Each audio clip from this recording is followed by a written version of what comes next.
गोलमाल गोलमाल गोलमाल. दक्षिण सोलापूर तालुक्यातील फताटेवाडी ग्रामपंचायतीमध्ये कोट्यावधी रुपयांचा भ्रष्टाचार. अहो, भ्रष्टाचाराची गंगा वाहू लागली आहे.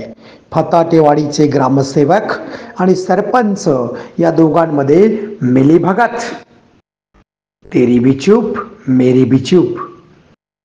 फार मोठे मासे गळाला लागण्याची शक्यता.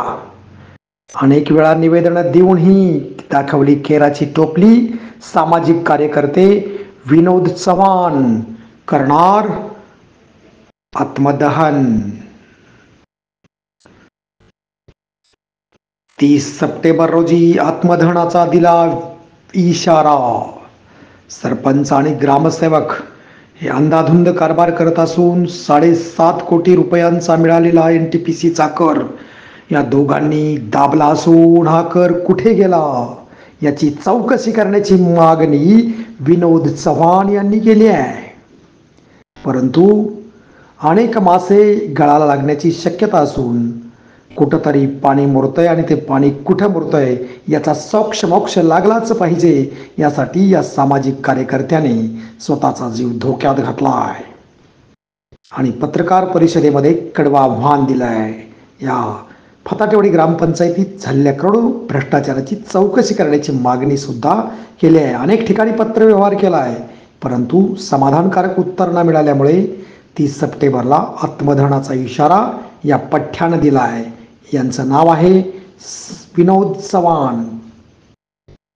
पाहूया सविस्तर वृत्तांत. तर माझं नाव विनोद चव्हाण आहे आणि मी फताटेवाडीचा रहिवासी आहे. फताटेवाडी तालुका दक्षिण सोलापूर. आणि हे माझे सहकारी आहेत युवराज राठोड, ग्रामपंचायत सदस्य आहे फताटेवाडी. साहेब, मागे 1 महिन्यापूर्वी मी प्रेस नोट घेतली होती आणि फताटेवाडीला आमच्या NTPC कडनं टॅक्स येतो त्या संदर्भात मी सांगितलं होतं की साधारण 7 करोड 51 लाखाचा टॅक्स आलेला आहे. आमच्या फताटेवाडीमध्ये जवळजवळ 350 ते 360 घरं आहेत. एवढी छोटी लोकवस्ती आहे. पण गेल्या 6 महिन्यामध्ये जसं टॅक्स आलाय त्या 6 महिन्यामध्ये 7 करोड रुपये उडून गेलेले आहेत.